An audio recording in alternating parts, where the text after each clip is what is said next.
전미예수님, 오늘은 사순 제3주일입니다.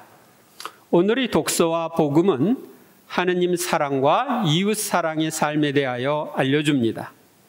첫째, 오늘의 제1 독서는 하느님의 백성인 우리가 하느님과 이웃을 사랑하기 위하여 지켜야 할 10가지 계명을 우리에게 알려줍니다. 오늘 신명기 말씀을 보도록 하겠습니다. 너에게는 나 말고 다른 신이 있어서는 안 된다. 이는 제1계명인 한 분이신 하느님을 흠숭하라는 내용입니다. 흠숭이란 뭘까요?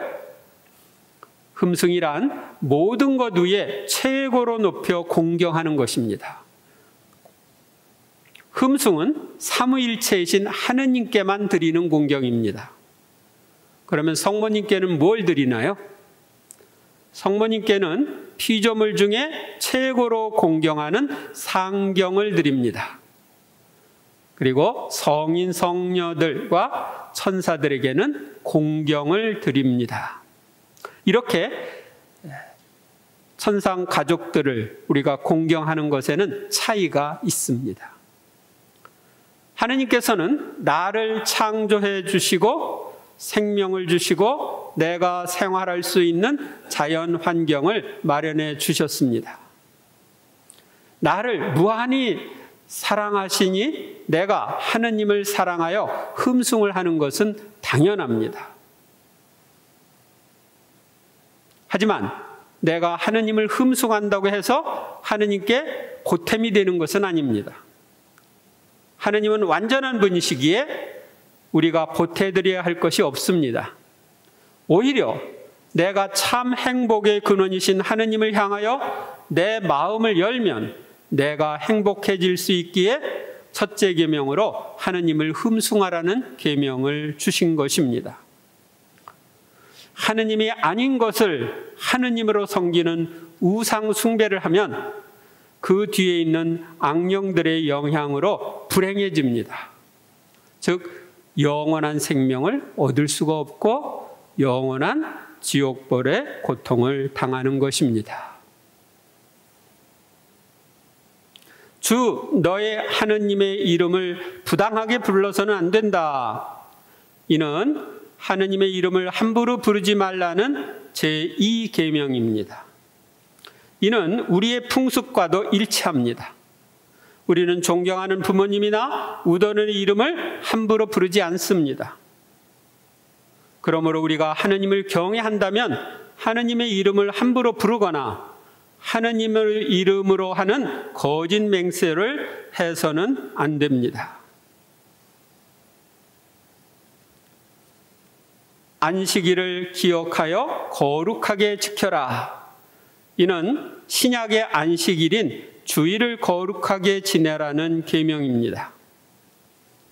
주일은 주님이 죽으셨다가 부활하신 날이기에 거룩하게 지내야 합니다. 주일을 거룩하게 지내는 방법은 부득이한 경우가 아니면 생업을 피하고 거룩한 미사에 참여하며 기도와 신앙 성숙에 힘쓰는 것입니다. 그러니까 딸랑 미사 참여하면 오늘 다 했다 이렇게 생각하시면 안 됩니다. 그날 신앙 성숙을 위해 힘써야 합니다. 미사 참여가 불가능한 경우에는 주일 미사 참여를 대신한다는 지향으로 묵주 기도를 함으로써 미사 참여를 대신할 수도 있습니다. 때로는 공소예절을 할 수도 있고 요즘에 코로나 때문에 방송 미사를 많이 하는데 방송 미사를 할 수 있습니다. 근데 방송 미사는 완전한 미사가 안 됩니다. 왜냐하면 영성체를 못하기 때문에. 그래서 방송 미사를 한 경우에는 평일에 성당에 와서 미사와 영성체를 할 수 있습니다. 그리고 우리나라에서 미사 참여했기 때문에 코로나 걸렸다는 사람 들어봤어요? 아직 한 사람도 없습니다. 따라서 여러분들이 안심하고 미사에 참여하시기 바랍니다. 아버지와 어머니를 공경하여라. 이는 제4계명인 부모에게 효도하라는 계명입니다. 이는 인간관계에서 지켜야 할 가장 중요한 계명입니다. 이 계명은 부모와의 관계뿐만 아니라 다른 이웃과의 관계도 어떠한지 살펴보라는 계명입니다.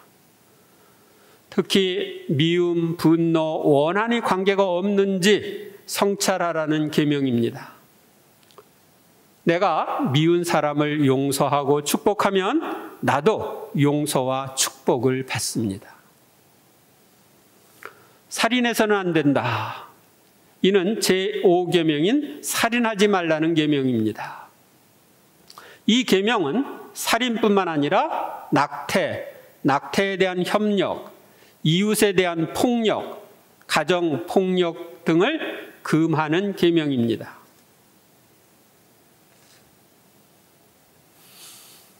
간음해서는 안 된다. 이는 제6계명인 간음하지 말라는 계명입니다. 이는 결혼을 통해 부부로 맺어진 관계 이외의 육체적 관계를 모두 피하라는 계명입니다. 한 걸음 더 나아가 순결을 거스리는 야한 동영상이나 음란한 언행 등 모든 음란한 것을 피하라는 말씀입니다. 많은 사람들이 음란의 죄로 인하여 신앙으로부터 멀어지고 있습니다. 우리가 음란의 죄를 거듭 지으면 음란의 악령들이 나에게 영향을 미치게 됩니다. 도둑질해서는 안 된다. 이는 제7계명인 도둑질을 하지 말라는 계명입니다. 이는 이웃에게 물질적으로 해를 입히지 말라는 계명입니다. 이웃에게 불리한 거짓 증언을 해서는 안 된다. 이는 제8계명인 거짓 증언을 하지 말라는 계명입니다. 이는 거짓 증언뿐만 아니라 이웃에 대한 비판이나 험담, 모함이나 상처 주는 말, 명예훼손 등 말로 이웃에게 해를 입히지 말라는 계명입니다. 이웃의 집을 탐내서는 안 된다. 이웃의 아내나 남종이나 여종, 소나 나귀 할 것 없이 이웃의 소유는 무엇이든 탐내서는 안 된다. 이는 9계명인 남의 아내를 탐내지 말라와 10계명인 남의 재물을 탐내지 말라는 계명입니다. 이 계명은 간음하지 말라는 6계명과 도둑질하지 말라는 7계명을 마음속으로라도 범하지 말라는 계명입니다. 우리는 이 계명의 말씀에 따라 살아야 합니다. 그렇지 않으면 죄를 짓게 됩니다. 그런데 이 구약의 10계명은 하느님 사랑과 이웃 사랑이라는 두 가지 계명으로 요약할 수 있습니다. 그러니까 1계명부터 3계명은 하느님 사랑에 관한 것이고 4계명부터 10계명은 이웃 사랑에 관한 것입니다. 둘째, 오늘의 복음에서 예수님께서는 기도하는 성전이 하느님께 대한 사랑과 이웃에 대한 사랑을 거스르는 장소로 변질된 것을 보시고 성전을 정화하십니다. 유다인들의 파스카 축제가 가까워지자 예수님께서는 예루살렘에 올라가셨다. 예수님께서는 이집트의 종살이에서 벗어난 것을 기념하는 파스카 축제를 지내러 예루살렘 성전에 가셨습니다. 그리고 성전에 소와 양과 비둘기를 파는 자들과 환전꾼들이 앉아 있는 것을 보시고 끈으로 채찍을 만드시어 양과 소와 함께 그들을 모두 성전에서 쫓아내셨다. 또 환전상들이 돈을 쏟아버리고 탁자들을 엎어버리셨다. 비둘기를 파는 자들에게는 이것들을 여기서 치워라. 내 아버지의 집을 장사하는 집으로 만들지 마라 하고 이르셨다. 그 당시 장사꾼과 사제들이 결탁해서 성전에서 장사를 했습니다.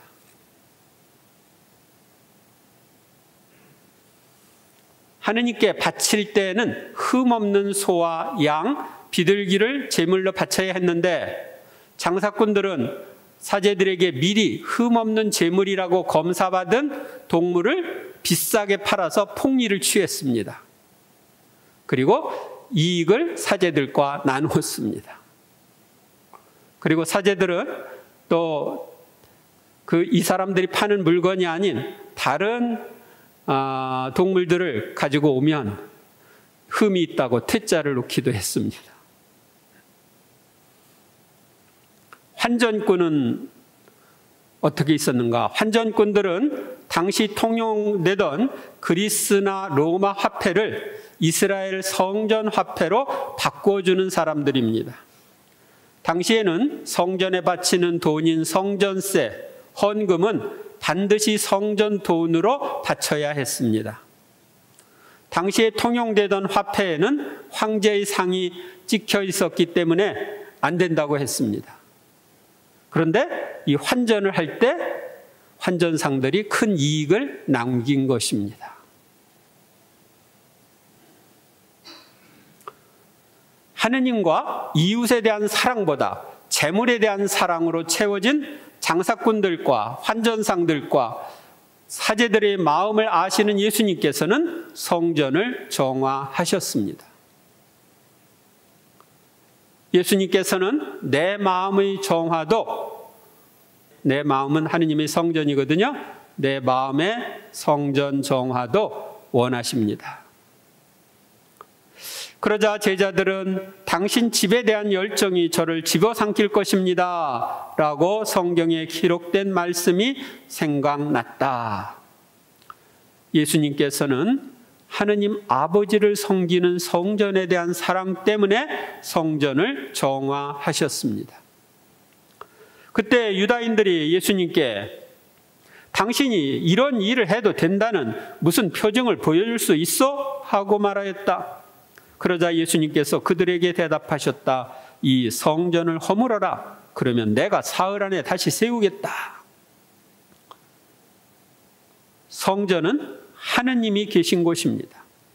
예수님께서 하느님이시기에 예수님의 몸은 성전입니다. 따라서 이 성전을 사흘 허물어라. 그러면 내가 사흘 안에 다시 세우겠다 하신 말씀은 예수님의 죽음과 부활을 암시하시는 말씀입니다.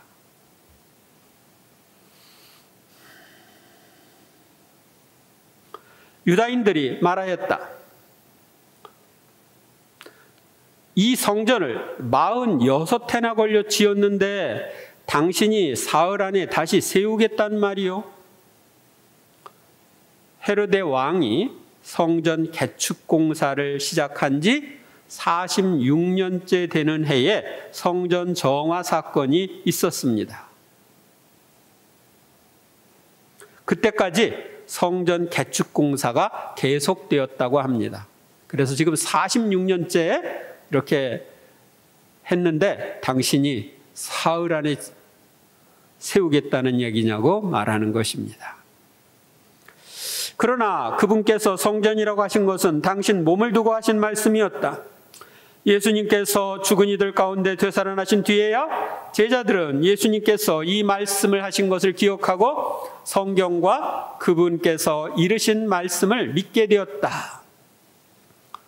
예수님께서 죽으시고 부활하신 뒤에야 제자들은 예수님께서 성전이라고 하신 것은 당신의 몸을 두고 하신 말씀임을 알고 믿게 되었습니다. 파스카 축제 때에 예수님께서 예루살렘에 계시는 동안 많은 사람이 그분께서 일으킨 표징들을 보고 그분의 이름을 믿었다. 그러나 예수님께서는 그들을 신뢰하지 않으셨다. 그분께서 모든 사람을 다 알고 계셨기 때문이다. 파스카 축제 때 예수님께서 행하신 표징들인 기적들을 보고 많은 사람들이 그분을 메시아라고 믿었지만 그분은 그들이 십자가에 못 박으라고 앞으로 할 것도 아셨기 때문에 신뢰하지 않았습니다. 그분께는 사람에 관하여 누가 증언해 드릴 필요가 없었다. 사실 예수님께서는 사람 속에 들어있는 것까지 알고 계셨다. 예수님께서는 우리의 마음속에 있는 것까지 다 아시는 분이십니다. 그분은 전지하신 분이십니다. 그래서 우리의 이중성, 위선을 아주 싫어하십니다. 예수님께서는 성전이 하느님 사랑과 이웃 집이라는 본래의 위치를 벗어나 더럽혀졌기 때문에 성전을 정화하셨습니다. 그러나 이로 인하여 미움을 받아 나중에 사제들의 선동으로 돌아가셨습니다. 셋째, 오늘의 제2독서는 하느님 사랑과 이웃 사랑의 상징인 예수님의 십자가에 대한 말씀을 전해줍니다. 유다인들은 표징을 요구하고 그리스인들은 지혜를 찾습니다. 유다인들은 하느님께로부터 왔다는 표징인 기적을 요구하고 철학적 사고가 발달한 그리스인들은 지혜를 찾는다고 바오로 사도는 말합니다. 그러나 우리는 십자가에 못 박히신 그리스도를 선포합니다. 그리스도인은 유다인들에게는 걸림돌이고 다른 민족에게는 어리석음입니다. 바오로 사도 일행은 하느님과 사람에 대한 사랑으로 십자가에 못 박히신 그리스도를 선포했습니다. 유다인들은 메시아 그리스도가 왕 중의 왕으로 군림하지 않고 십자가에 못 박혀 죽었다는 것을 받아들일 수 없기에 유다인들에게는 십자가는 걸림돌이 되었습니다. 다른 민족들이 생각하기에는 구세주이신 그리스도가 무엇이든지 할 수 있는 능력이 있는데도 처참한 죽음을 받아들였다는 것은 어리석은 행위였습니다. 그렇지만 유다인이든 그리스도인이든 부르심을 받은 이들에게 그리스도는 하느님의 힘이시며 하느님의 지혜이십니다. 누구든지 하느님의 부르심을 받아 예수 그리스도를 주님으로 구원자로 받아들인 사람은 그리스도가 하느님의 힘이고 하느님의 지혜입니다. 십자가의 죽음에는 하느님의 힘과 지혜가 담겨 있으며 우리는 십자가에서 힘과 지혜를 얻을 수 있습니다. 하느님의 어리석음이 사람보다 더 지혜롭고 하느님의 약함이 사람보다 더 강하기 때문입니다. 하느님이신 분이 인간을 위해 죽는 어리석음은 자신만을 생각하는 사람보다 더 지혜로운 행위입니다. 또한 힘없이 십자가에 못 박혀 죽으신 하느님의 약함은 어떤 사람보다 더 강한 행위입니다. 십자가의 죽음보다 하느님 사랑과 이웃 사랑을 더 잘 보여주는 것은 없습니다. 예수님의 생애를 보면 3년 동안의 공생활보다 십자가에 못 박혀 돌아가시고 부활하신 후 더 풍성한 열매를 맺었습니다. 사도행전에 보면 하루에 3,000명 또 5,000명이 예수님을 구원자로 믿고 받아들여 세례를 받았습니다. 그리고 예수님께서 십자가에 달리셨을 때 도망갔던 사도들은 복음을 전하다가 모두 순교했습니다. 죽음 이후에 더 풍성한 열매가 맺어진 것입니다. 우리는 오늘 제1독서에서 십계명에 대한 말씀을 들었습니다. 우리는 십계명의 말씀대로 하느님과 이웃을 사랑하는 삶을 살아야 합니다. 또한 나의 몸이 예수님 몸처럼 하느님의 성전임을 기억하며 살아야 합니다. 고린토전서 3장 16절 17절에 이런 말씀이 있습니다.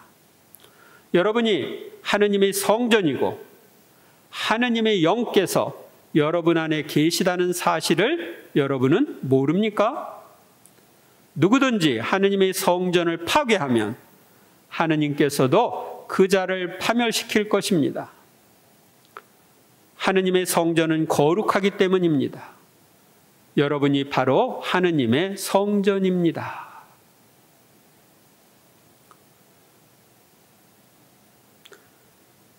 미사 때마다 영성체를 통해 예수님과 함께 성부와 성령께서도 내 안에 오시어 내 안에 계십니다. 따라서 나는 살아있는 감실이고 하느님을 모신 성전입니다. 우리가 십계명을 따라 살지 않아 하느님 사랑과 이웃 사랑을 거스린다면 하느님의 성전을 더럽히는 것이 됩니다. 그러므로 사순절 동안 우리는 하느님의 성전인 나를 살펴보고 죄로 더럽혀졌다면 진정으로 뉘우치고 다시는 성전을 더럽히지 않기로 결심한 후 고해성사를 받아야 합니다. 그러면 세례성사를 받았을 때처럼 영혼의 깨끗함을 회복할 수 있습니다. 그리고 사순절 동안 신자다운 생활을 하는데 필요한 힘을 얻기 위해요, 기도 생활에 힘쓰시기 바랍니다. 우리가 기도하지 않으면 하늘의 힘은 주어지지 않습니다. 하느님께서는 성전을 기도하는 집이라고 하셨습니다. 우리가 다니는 성당이 기도를 통해 하늘의 힘을 받을 수 있는 장소입니다. 성전은 언제나 열려 있습니다. 새벽 미사 후에 저녁 10시까지. 그러니까 여러분들이 원하는 때에 언제든지 와서 기도를 할 수 있습니다. 또 나는 하느님을 모시고 있는 성전이므로 언제 어디서든지 내 안에 계신 삼위일체 하느님께 기도할 수 있습니다. 이 사순절에 주님께 감사와 찬미를 드리며 필요한 것을 청하는 기도 시간을 많이 가지시기 바랍니다.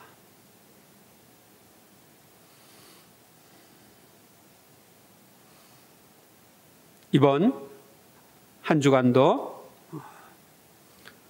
하느님과 이웃을 더욱 사랑하며 더 열심히 기도하는 한 주간이 되시길 바랍니다. 감사합니다.